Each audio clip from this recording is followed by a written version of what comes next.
Ned Ryun is the founder of American Majority. So this is so obvious. The press hates Biden. They know he's a train wreck and Kamala's toast. So they got to push Pete, and they got to push him hard and fast. Yeah, but the irony in my mind is little Pete is basically the male version of Kamala Harris. Vacuous, unskilled, unqualified, in over his head. I mean, Jesse, as Secretary of Transportation, it seems a couple of his biggest triumphs have been staging fake bike rides into the office and calling roads and bridges racist. And maybe perhaps his biggest triumph is actually being out for 2 months on paternity leave, and they didn't even know he was out of the building for the first month. But this is somebody who's deeply unqualified, unserious. I mean, even Biden in the 2020 primary said his biggest triumph as the mayor of South Bend was revitalizing the sidewalks of downtown South Bend with decorative bricks. And here we have him thinking that he's going to run in 2024 as president, which he is obviously angling to do.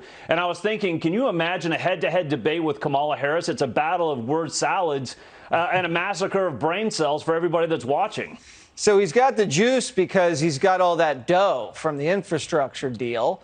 So if you're walking around the country or biking, however he wants to get around, and you're dangling $1 trillion in hard currency out at any Democrat mayor or governor or congressman and woman, you got it. You got the it factor. You think he's kind of like, I wouldn't say bribing his way, but you think he might be kind of greasing his way to the nomination?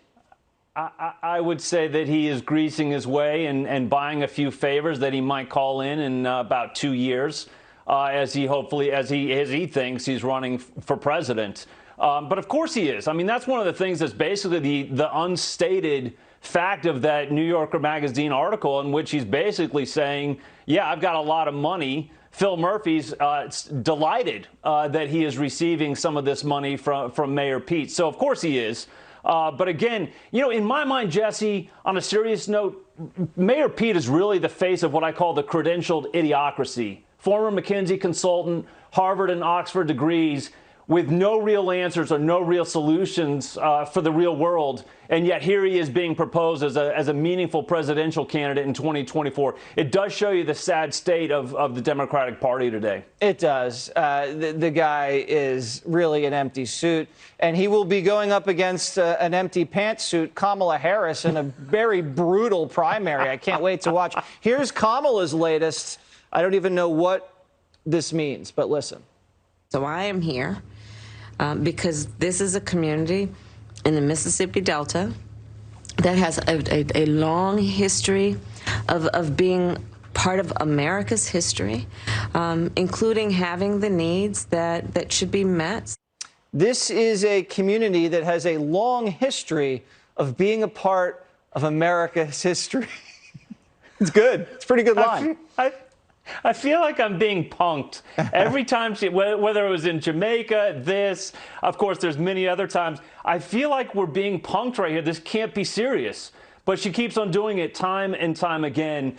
Clearly, I mean, I honestly think the only reason that Joe Biden picked her is because clearly she's even dumber than he is and will never in any lifetime ever outshine Joe Biden, which is saying something. All right, well, we're going to be looking forward to a bruising primary, a lot of backstabbing, a lot of bribing, and a lot of word salads. A lot of word salad. A lot of word salad. We're definitely going to eat our greens when they run against each other. All right, Ned, thank you so much.